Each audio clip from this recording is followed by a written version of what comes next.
5, 4, 3, 2. Basado en el texto de Lingüística General de Rocío Llanes Cosío, voy a exponer una síntesis del sistema fonológico y morfológico de la lingüística. El primer tema que se tratará es el sistema fonológico, el cual establece que una lengua requiere de un conjunto de sonidos para formar palabras, que a su vez expresan un pensamiento. Por lo tanto, no existirá una lengua sin que antes se forme un sonido. Los sonidos pueden ser vocales y consonantes que juntos se cambian para producir palabras. La fonología se encarga del estudio de los sonidos, dentro del cual esta fonémica que estudia el sistema de los sonidos de una lengua y la fonética que se refiere al estudio de los sonidos producidos en el habla. Para la producción de sonidos intervienen los órganos del habla, el estómago, los pulmones, la laringe, la boca y las cavidades nasales. Además, interviene la corriente del aire que es expulsada por medio de la boca produciendo los sonidos.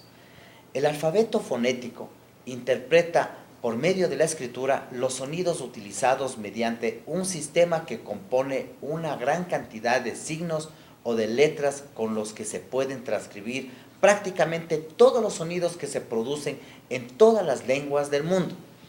Para la producción de sonidos, basándose en el alfabeto fonológico, se debe tomar en cuenta criterios como la posición de los labios, la posición de la lengua y la posición de la boca.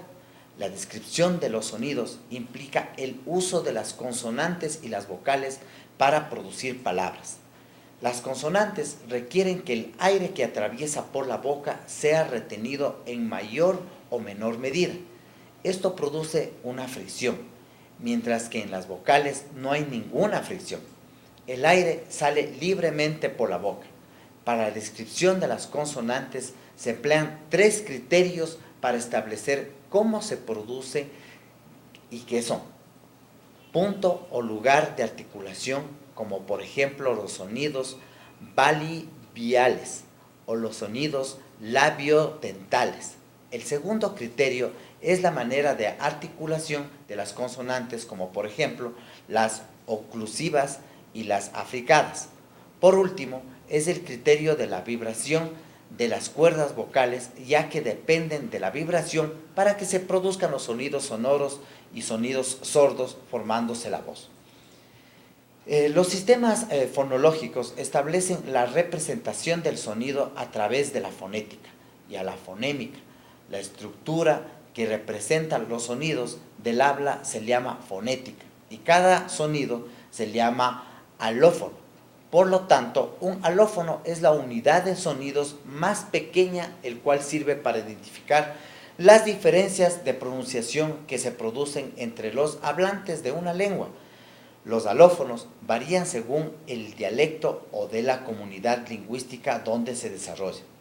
Dentro del sistema fonológico se encuentra la fonémica, que es el sistema de sonidos de una lengua, y cada uno de estos sonidos es un fonema.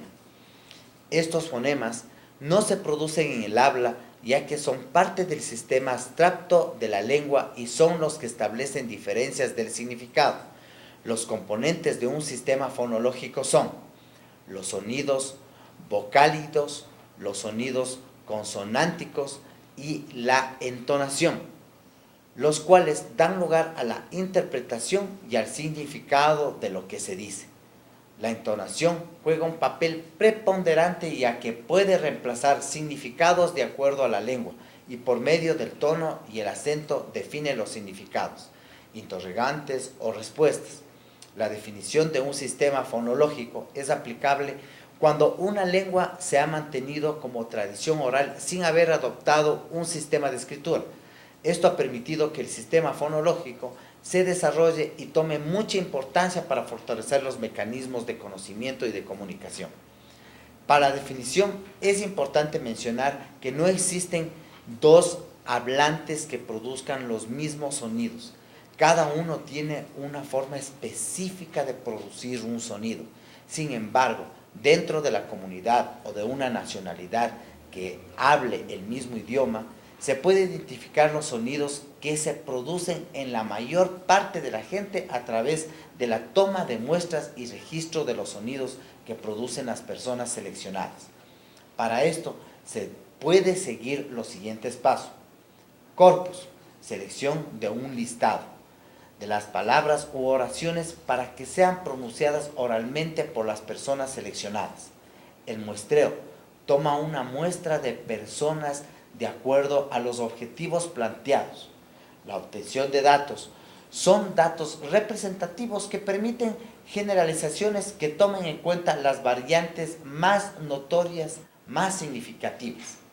La transcripción es una traducción a papel de los datos registrados en una grabadora empleando los signos fonéticos convencionales.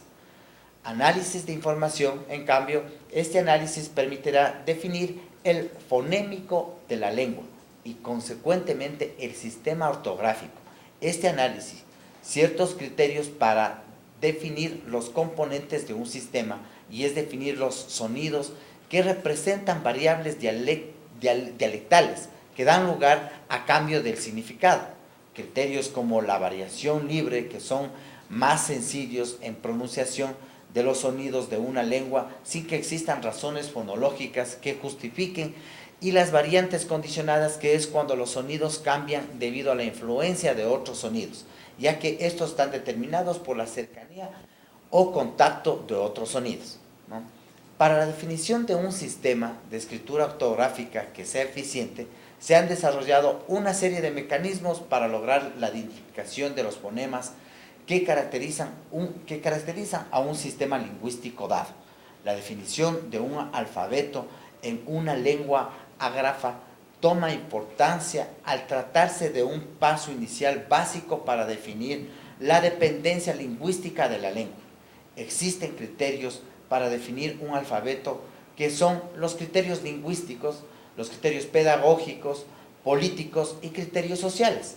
Para la definición de un sistema ortográfico que regule la escritura es necesario incorporar normas básicas para la estabilización de la escritura, como la ortografía de vocales y consonantes, la puntuación y otros aspectos de acuerdo a la lengua y los estándares generales. Como segundo tema, hablaré acerca del sistema morfológico, el cual se constituye sobre el sistema fonológico. La morfología de las palabras es un sistema de relaciones de conceptos y significaciones. Las palabras en las distintas lenguas se componen de uno o varios significados, unidos de distinta manera y en distintas proporciones. La morfología es el estudio de la forma de las palabras y de su composición. La palabra es la expresión lingüística que posee un significado y puede producirse de una manera aislada, como por ejemplo casa, vaca, etc. El morfema es la unidad mínima de la palabra que tiene significado, como por ejemplo sol, pan, etc. Los tipos de morfemas pueden ser analizados desde muchos puntos de vista, ante lo cual se clasifican de acuerdo a su composición interna, la relación con otros términos y la función que desempeñan en la lengua. La composición interna considera las raíces, que son palabras o partes de las palabras que tienen el mayor significado, como por ejemplo sol, naranja, etc., ¿no? También se consideran a los morfemas libres, que por sí solos representan un significado, y los morfemas ligados, que son los que aparecen unidos a las raíces. Y por último, están los morfemas radicales, que describen la unión de una raíz y un morfema ligado. Los morfemas, derivaciones, son aquellos que permiten construir nuevas palabras en base a una raíz y tienen también la función de cambiar la categoría gramatical de las palabras, es decir, hacer de un verbo un nombre o de un adjetivo un nombre, etc. Los morfemas verbales expresan categorías muy variadas de acuerdo con los esquemas de pensamiento o significados de la cultura que se estudia. Los morfemas formadores de adjetivos o adjetivales pueden variar en forma considerable de acuerdo al tipo de lengua. Por ejemplo, en español existen significados que se repiten y son especificados mediante rasgos de entonación, como chiquito, chico, maluco, malo, etc. ¿No? Los morfemas funcionales tienen que ver con el papel que desempeñan los morfemas en la lengua y determinan relaciones o nexos entre las palabras que componen una estructura gramatical. Los morfemas modificadores son aquellos que añaden significado a las raíces originales sin cambiar la clase, pero sí pueden producir cambios en las otras palabras de contexto, como por ejemplo, el colibrí está bebiendo de la fuente. Los colibríes están bebiendo en la fuente, ¿no? Los afijos dentro de los morfemas definidos por la posición son los que indican la posición del morfema en la palabra. El alomorfo es la variante formal o de pronunciación de un morfema. Todo morfema tiene por lo menos un amorfo y pueden ser identificados mediante la coincidencia o similitud del significado. Los alomorfos pueden tener variantes libres, variantes fonéticas o variantes originadas en los procesos históricos. Estas variantes pueden darse por condicionamientos de acuerdo a la lengua y por determinadas razones sociales, ¿no? Al analizar el sistema verbal del español, se pueden definir tres categorías básicas en especial: persona, aspecto y tiempo definido en relaciones con situación a la que hace referencia el verbo. Esta ha sido una breve sinopsis de los temas tratados. Agradezco a todos por su atención. Muchas gracias.